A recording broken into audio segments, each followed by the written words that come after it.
Hello everyone, this is G-Mohris. This is a new episode of G.GOES Live, a very special edition. I host Dr Dru, a very good artist. I've been following him for years now, and he's playing in Hamburg. How are you, Martin? I'm good. Hello. Welcome to Beirut. Thank you. This is your second time? This is my second time, actually, yeah. How do you find the country? The country? And I mean, I was just in Beirut so far, so I don't know the country that much. I mean, for the first time you came here? Yes. I was like 24 hours. You didn't stay? I didn't stay. No, I just flew in. I remember it was the final of the Champions League Bayern Munich played. And I saw a lot of fans from Bayern Munich here. There's a lot of yes. Crazy. Chinese people, they love Bayern. They're crazy. Everybody in dresses, and then we saw it open air. It was really nice, and I had a good time here. You're from Hamburg? I'm from Hamburg. Yes. And you come from the music background. You play drums. Yes, I used to be a drummer for years. I used to be a professional drummer. So I played tours, I played studio, and I played hours and hours in the practicing and spent a lot of time on the set. Yes. Yeah. But there was something that happened with you. You also do sports. You do skating. Yeah, skateboard? skating. I do a lot of sports. It was but basically, that was you're referring to the biography where I said when I was like I had this crash accident. or something. Yeah. Yes, and that changed your life. No, I basically After that? It didn't change my life. It was just an occasion to because I had a broken arms and I couldn't drum. And then I thought, okay, what can I do? And then I remembered I was a DJ years before, and then I can still DJ with a broken arm. So and then there was a beach club in Hamburg, and then I asked them if they want to hire me for a residency, and so I came back into DJing again. That's maybe the story behind it, and then I left more and more the drum part of it. But you still, I always hear some really intense drums in your tracks. Yes, you never lose it. I mean, it's like I played since I was 12 years old. So and I practiced really like a nerd every day, 5 hours, 6 hours sitting there. And so it's in your blood, you know. Yes, so of course. I'm educated on the drums. And it fits perfectly with the style now you're producing now. Yes. It's based on drum grooves and patterns. Yeah. I mean, the drum part is always important for me. Yes, definitely.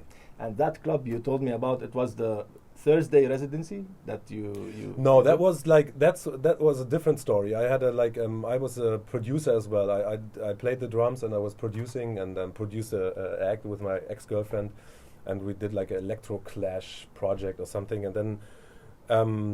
I played upstairs in another club, and then I met the guys downstairs in the basement club, and so we met each other. Like it was back in the days with the Adana twins and the owner of the club, and there was a very successful Thursday night they had, and that's where we basically all met, and after that's where we decided to found the label, and the club called Jeudi because it was on a Thursday.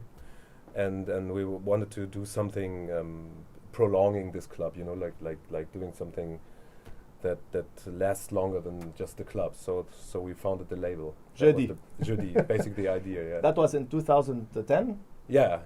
You're well informed. You know what's going on. It was 2010.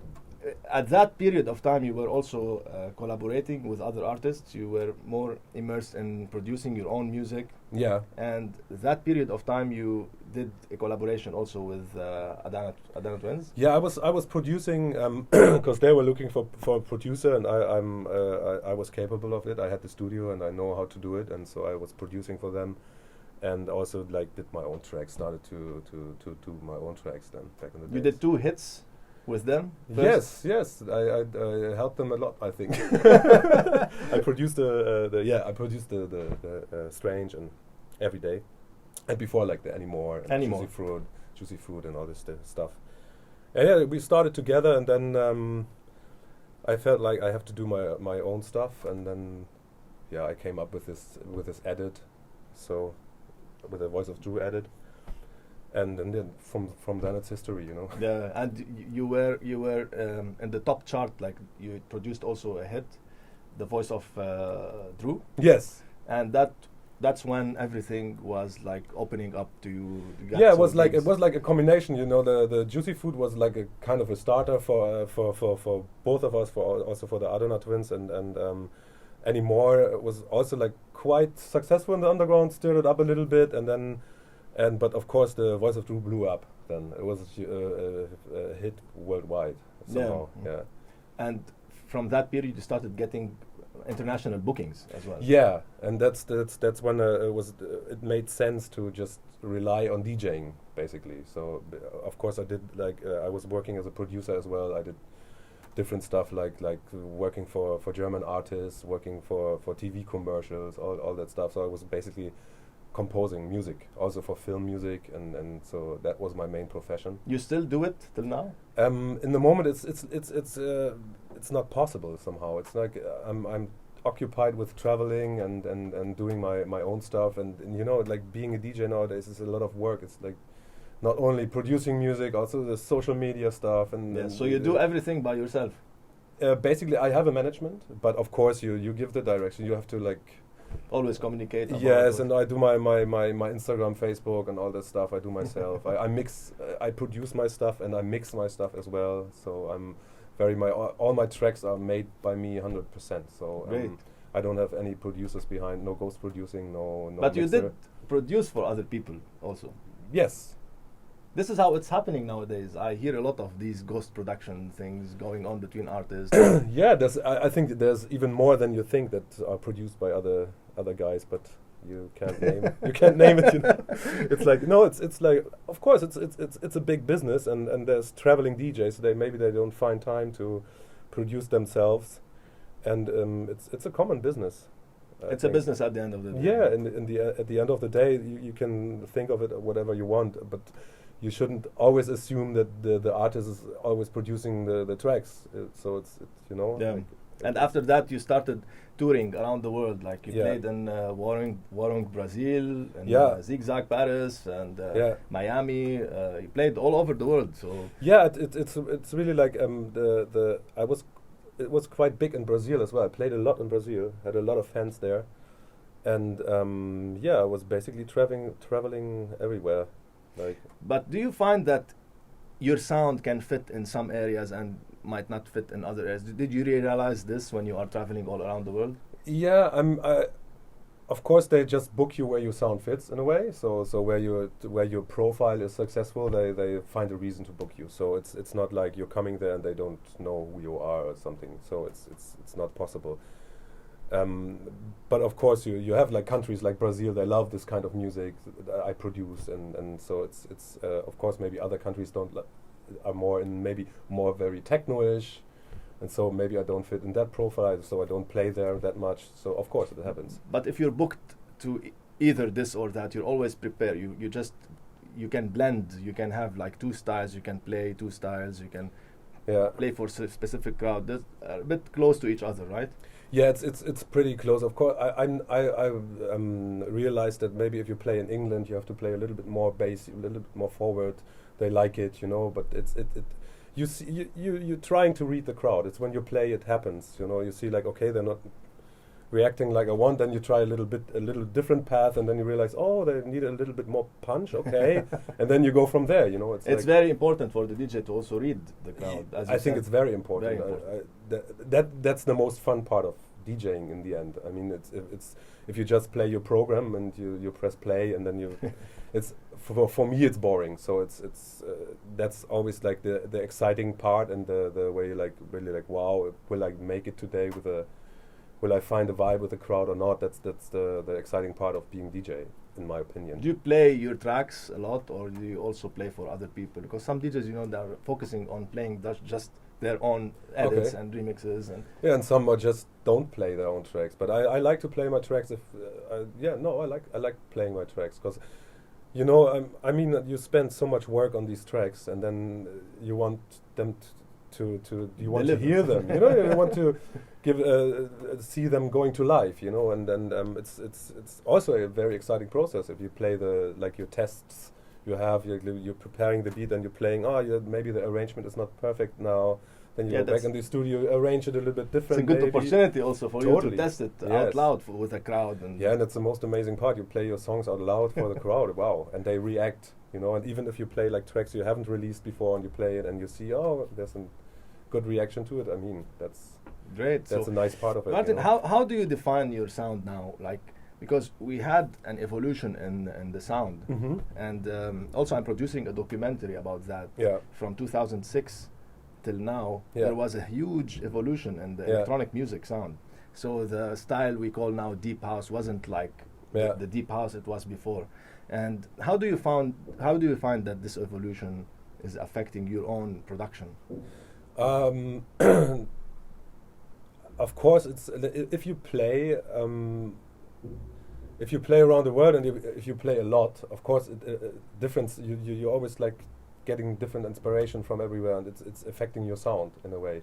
And of course, even also when I was a drummer, I never played the same style. I never was a rock drummer or just this kind of style and just played. So I always liked to play different styles. And I was really like playing from folk, a lot of funk music and hip hop, and then sometimes rock. You know, I like to change the genres as well. So and normally it's also part of my DJing when I play. I don't play just one genre, and so it influences your productions as well. And so you're coming to that point. Of course, I can't go on like with a sound from 2012 with a bassliney sound. Of course, you can go on like that, but then it bores me quite fast. So it's not easy for me to repeat the same pattern again and again. Yeah. And you're looking for influences. Of course, I'm influenced by techno. I like techno, but I would never play like the hard techno. It's not my sound because I'm coming from the funkier side and more soulful side of the music. So it's just not for me. So, but of course, I'm influenced and I like the straight beat, you know. So then that's influencing your music, and then basically like this, you're influenced by all kind of stuff, you know. And when you want to make a collaboration kind of with your colleagues or partners, and how does it happen? Because I received many questions today from fans. Yeah. They wanted me to ask you a few questions about that process. About like, do you usually labels they approach you for a certain collaboration, or it happens when you are just jamming in the studio with your friends and you is it too formal? Is it too friendly? How does it happen? Collaborations, I haven't done so many yet. I mean, I can just remember, it was of course with the Adana twins, but that was mainly me producing the stuff. So, but now I'm more like, okay, I'm interested in maybe like guy like I was working with Marco Resman, for instance. I was like, I like this guy, and now I have the contacts and I can ask him, hey, do you want to work with me? And then I just go to Berlin and work in the studio and we work together, something. So that's how it happens. If you know each other in the circus, you travel around and then you like each other, and then hey, maybe if the sound fits, then you do something together. That's how, for me, collaboration happened.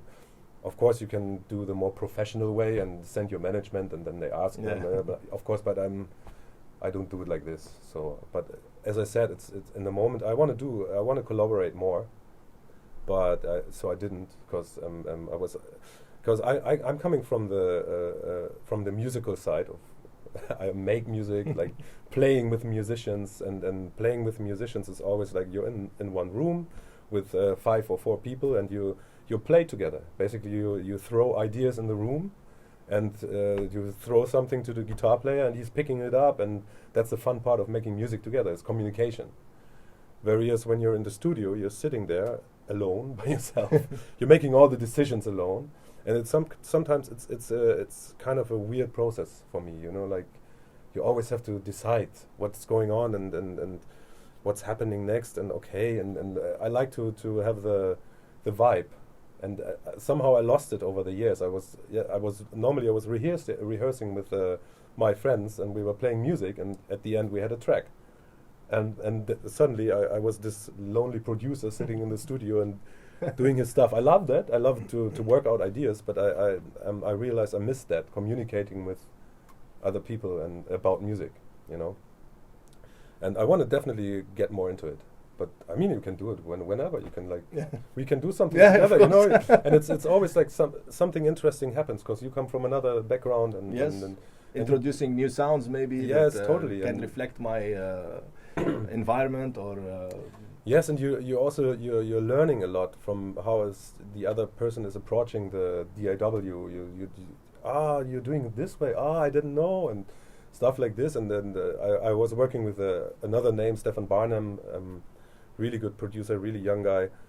And he's approaching the Ableton totally different than me. And he showed me some functions I didn't know, and I was like, wow, okay, you know. Because I came from, I now work on Ableton, and I came from Logic.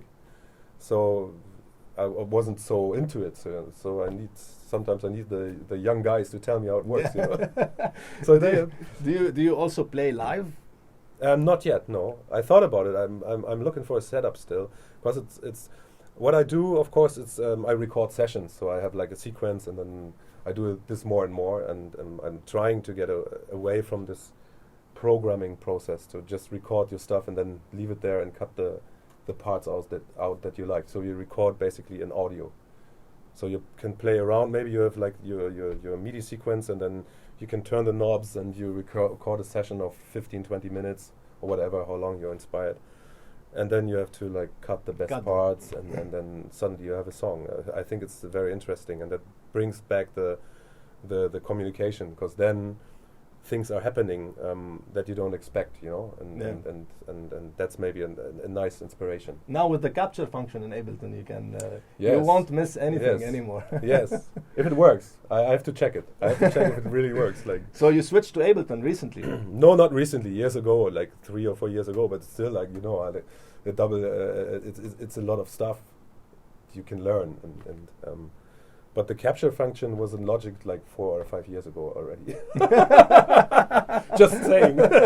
Anyway, no, it's not about talking about the better or the what is the better DAW. It's like that's a question that doesn't have any answer. No, it doesn't have any answer. It's because it depends on what you want from the software and if you're used to it or not. Some people, like some very famous, very successful producers, they use very old softwares that were never updated. Yes. Like I know someone who's still on Acid Pro 4. Yeah. And that was like discontinued maybe. Yeah. So it depends what you like to do at the end of the day. I think I once read Fatboy Slim is still working with Atari ST or something.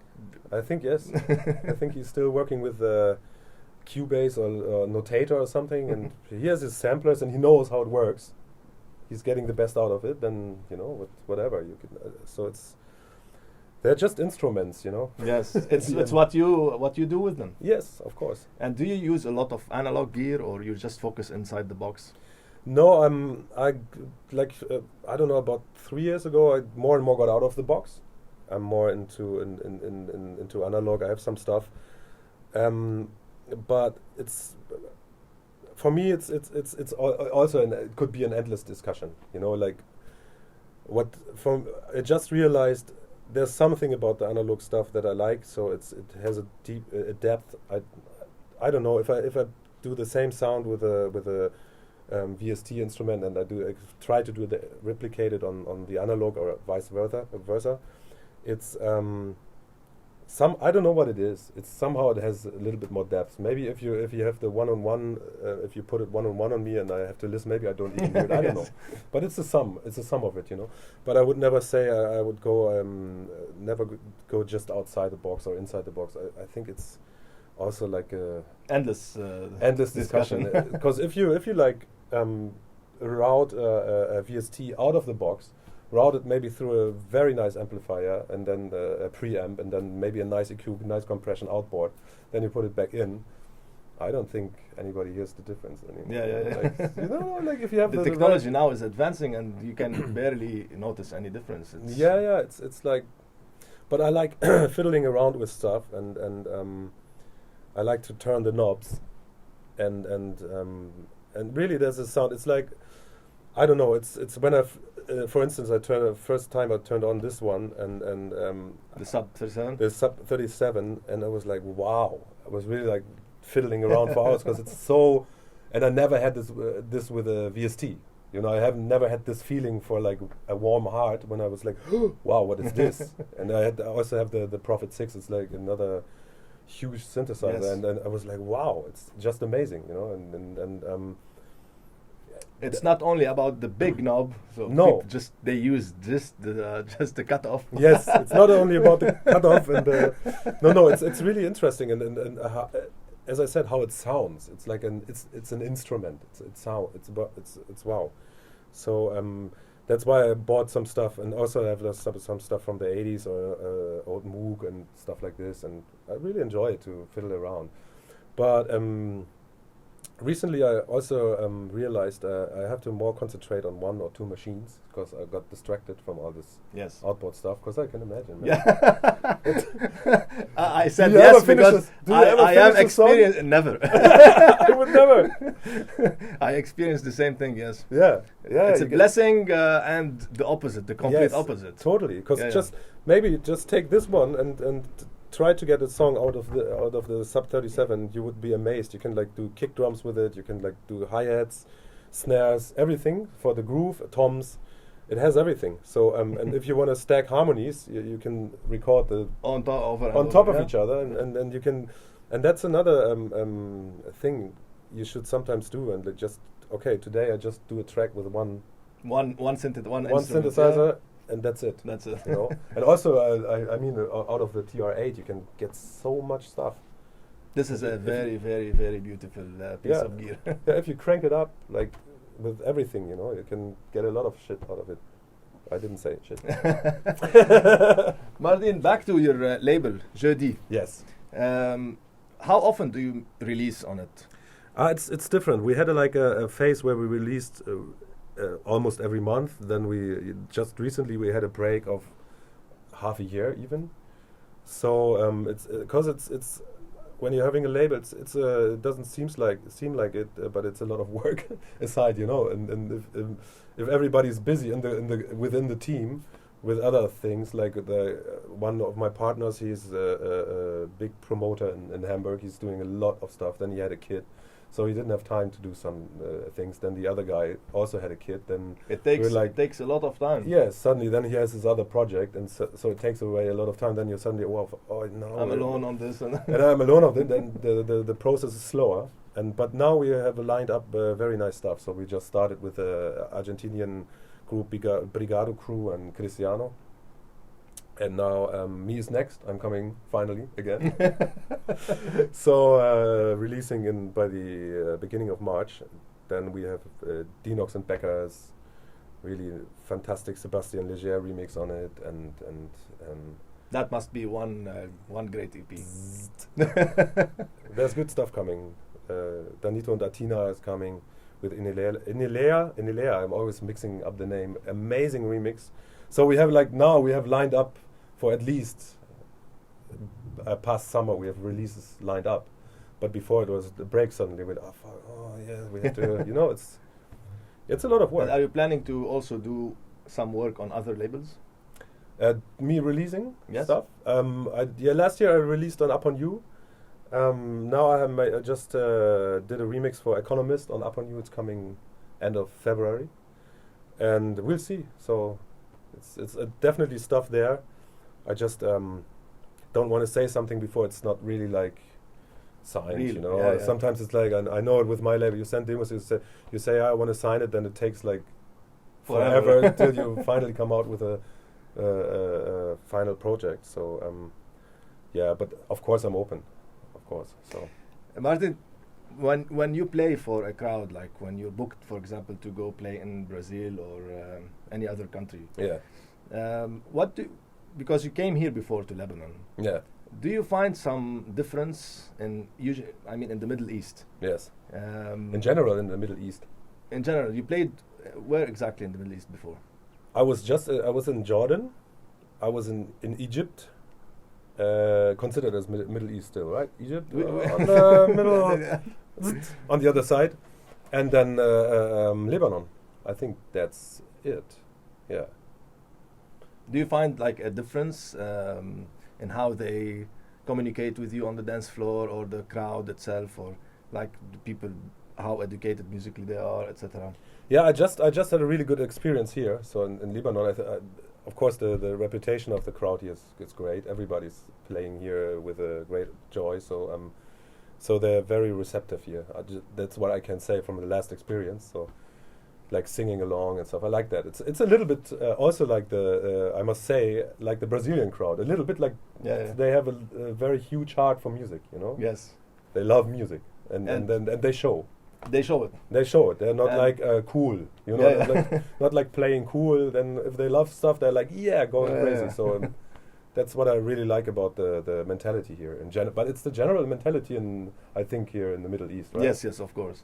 And tonight you're playing at Hangar. Hangar, yes. You were there for the sound check.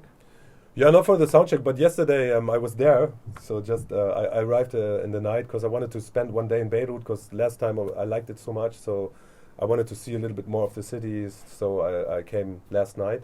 Good food. Good food. The Lebanese, come on, best food. No, everybody knows the Lebanese food. And then we went to the club, and I saw the club. Really nice club. Yeah. Wow. Really Yeah, this impressive. club is like booking a lot of Yes. good artists, and I must say they are doing really a great job. Yeah, very professional. Very Wow. professional people. Yeah, cool. And what is the expectation for tonight? Hopefully a full spot, and the people are going crazy. And so you're playing with Rafael Serrato. Yes, I think so. And, Yeah. You know him before? Did you No, play I never played with him. No, But never. you know him? I mean, I know him as an artist, of course, but I never met No, him. So personally. no, but we will do later. And how does it happen? Like, do you play before him, after him? Who decides? Do you have some notes to tell the promoter before you're booked to play with someone else? It depends. It's really like I think in this case the promoter likes to have the crowd a little bit earlier, not to have like an after-hour club. So I'm playing a little bit earlier, so to draw the crowd, I guess. But it really depends. It depends on maybe if there's a techno artist playing, it doesn't make sense if he's warming up for me or something, you know. Like it's always like how the night comes, you know. So Yes, and what makes most sense. And yes, what depending on the style that you yes are on going the style to play. and so yeah. Tonight I'm gonna play at 1, I guess, till 4 or something. I'm not sure. What's the longest set you played before? Oh my! The longest set. It's like, I mean, I'm not a world record holder, but I played like 12-hour sets. 12 hours yeah, non-stop? Yeah, at least. Did you go to the toilet? Yeah, of course. Yeah. No, you have like the long records, you know, like the. And I really appreciate it when the clubs have the toilet in the backstage. Backstage, yes. But yeah. not. It's strangely, it's not often the case. It's like a lot Sometimes of clubs. the club is. You have to run between the tracks to go there, and then of course you have to like push the people, and they're like angry and like, oh no, it's the DJ, and they're like, no, I have to, my track is running, and then so they're like, no, blah, blah, but you know how it is if you urgently have to pee. Yes, of You course. don't have any Let them pass. understanding for no. I mean, even the people who are standing in line, I feel bad. You know, like I have to push them Yes. and have to drop in, and I always feel bad. I'm like, I know how you feel, but I have to go. I'm sorry. So yeah. Do you use Recordbox? Yes, because it's a convenient. It's not the best software. It's really like Just to sometimes- analyze maybe your music. Yeah, and have them it's ready. working perfectly with the Pioneer, and that's why I use it. And it's analyzing the tracks. I never set cue points. I'm not using all the stuff it may have to offer. I'm pretty old school. I played with vinyls, so I work the same way I work with the CD. Do you still use vinyl? It's not in the club anymore. No. Because you have to carry your vinyls. And Yeah, it's not about carrying. even It's more about the equipment that is not there. You know, it's of course you can bring maybe a 10 vinyls or something to have a special. But my experience was that there's no good MK2s anymore, and then the system is fucked. Of course you can bring your own system, but it's a little bit more convenient just to. I'm not like a purist. You know, I don't have to play vinyls. I think. And also, like, the sound systems in the club, they have to compatible. be, yes, or also, yes, with you the know, vinyl. like Yes. they have to be tuned for the vinyls as well. So it's not. I don't know. I'm not like nostalgic about it. You know, I'm not like I buy vinyls. I love the haptic feeling of vinyls. I have my CDs, my players at home, and I like to You have play released on vinyl before? Yeah, we did a lot of with the Judy. We did almost every release on vinyl, but then we stopped because it was in suddenly the major companies they were like, oh, the vinyl thing is coming back, and so they re-released a lot of like Pink Floyd or Michael Jackson or whatever on vinyl, and occupied all the pressing companies. and it was hard for us to find a slot. And before it was like maybe you book the slot 6 weeks ahead, and then you can come out with a vinyl 2 weeks ahead before the digital. So it makes sense for vinyl lovers to buy the vinyl because they have the track first, and they can play at least 2 weeks ahead. If not, if they get the promo, even 3 or 4 weeks ahead. But with the time, it took us like a month to find a slot in the pressing companies, and suddenly we had like some things where the digital came first, and then after 2 weeks the vinyl came, and then the sales weren't so good anymore, of course, and we thought, oh, come on, let's stop it a little bit for now, and then we're just doing maybe special compilations, special vinyl, really just vinyl, because also not every thing should be released on vinyl, I think, because the vinyl purists are really like, they like specific stuff on vinyl, you know. You don't bring every song. Yes, of course. And I thought about we're gonna put some special, maybe even like just vinyl editions, maybe just tunes that are just on vinyl. Yeah. Because it requires a specific special mastering and. Yeah. Nowadays that's an easy thing. They lower the dynamics. There's more dynamics, and it's not like too compressed, so the needle doesn't jump. You know? No. It's yeah. But as I said, we just have to find a way to that it makes sense to release vinyl. It should be still special. It should be like, as I said, some stuff that's not coming out digital, so it makes sense even to have it on vinyl, or maybe like artists that are sounding good on vinyl. Like we had a release with Chaim. We didn't put out on vinyl because we decided before we stopped. But this is, for me, an artist you should put out on vinyl, because he's like amazingly dynamic, and he has the right sound and the warmth of vinyl. So maybe we're gonna release him then later on Jeudi again. Yes, yeah. No. And what do you think about the sales, the industry in general? Is it going down when it comes to sale? Is the releasing part of being an artist is just supporting you as a DJ, or it's going like this, right? Yeah, it's like that basically. I mean, of course, if you of course you can't live from releasing music. It's not possible, not in the underground. Maybe if you have a hit every month, or then it's possible, then you earn maybe 1,500 euros a month or something. I don't know, but I know the sales because I have a label. I know even like my last EP was a really good seller, and I know what I got from it. So it's not much, you know. In the end, of course, it seems to like you get a few thousand or whatever euros, but you have to see it in the long run, you know, like over a year, or you can't have a hit like this every 2 months or something. So it's more like, okay, wow, this works, but the next song maybe doesn't work that good. So no, it's basically I live from playing. That's my income. So do you get sometimes? Do you take vacations? Or you're always on vacation? Do you consider it like this when you go play? No, the people. I think the perception of it is like that, but it's not like that. It's too tiring. It's pretty tough. It's not, and it's. I think this traveling process. Of course, it's beautiful traveling around. I like it, and I'm very thankful that I've seen so many places. But it's tiring. You know, it's like I remember I had like a Australia tour. It was 7 gigs in 9 days. You know, or something like that, and you're like bang, bang, bang, bang, bang, and then you're out again, and you're like, oh, wow, hello, and you sometimes feel like in a train. You're getting out, and you're starting maybe in Shanghai, then you have a night there, then you're going to Seoul, then you're going to Bali, then you're going to Perth, then bam, bam, bam, and on and on. You're just getting out of the plane, playing, and then back, and I really like that because it's like it has his like character, you know. It's really interesting. But it's different. It's not vacation. It's not vacation at all. And you have to wait at the airport, and you have to. Yes. You know, it's not something that some people, because they ask me also to forward this question for you. Yeah. So many of my students as well, because we teach here. Some DJs also, they always ask my guests also on this show, how could we make it to be noticed locally, internationally? How do you approach label? If the label is there anything they require?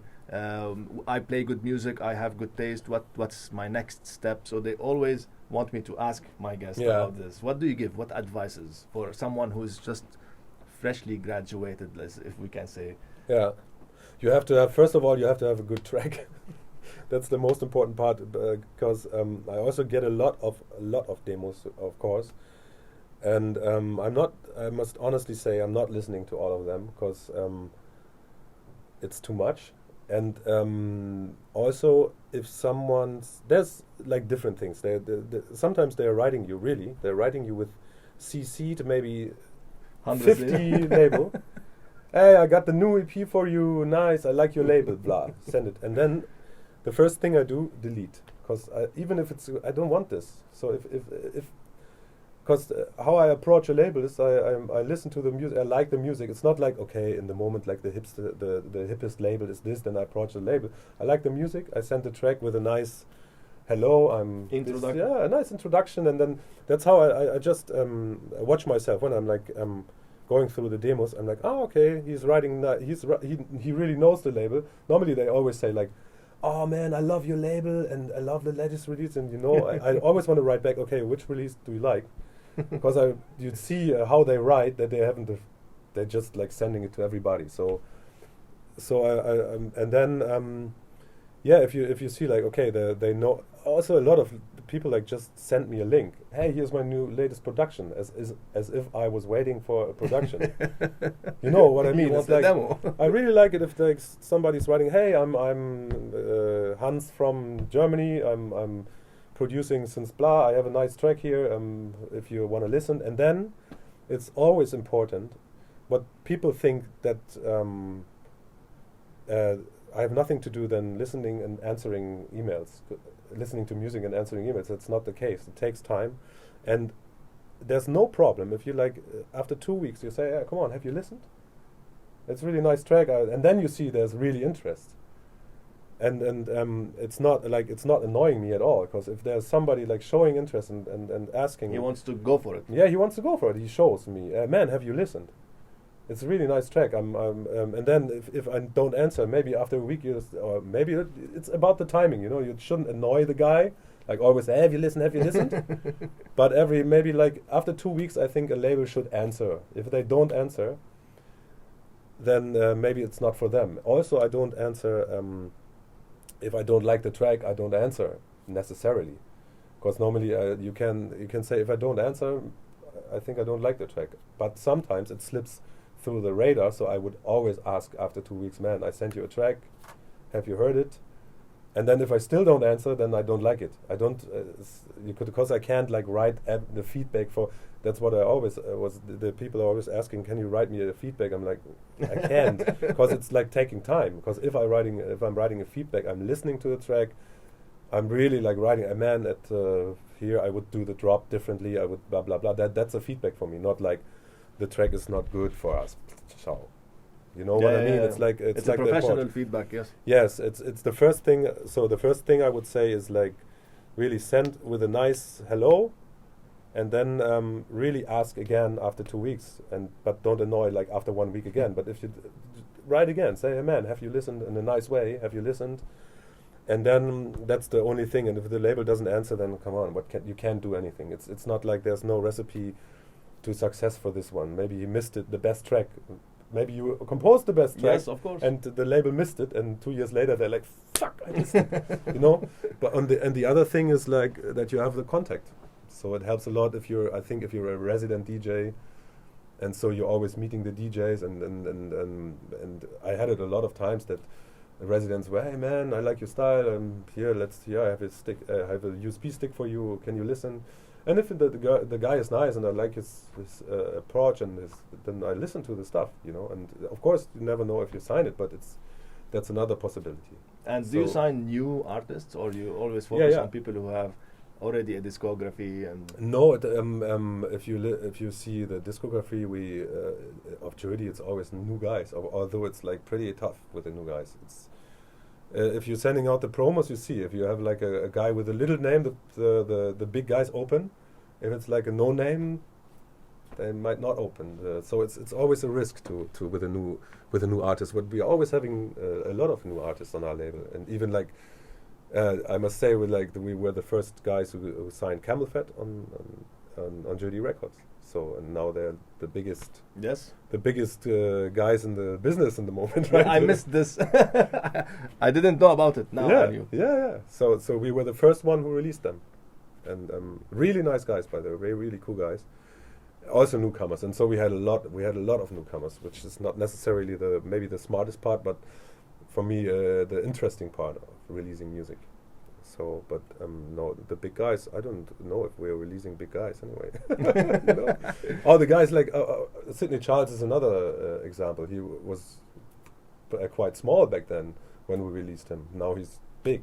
Of course. You know, like and yeah, other artists again.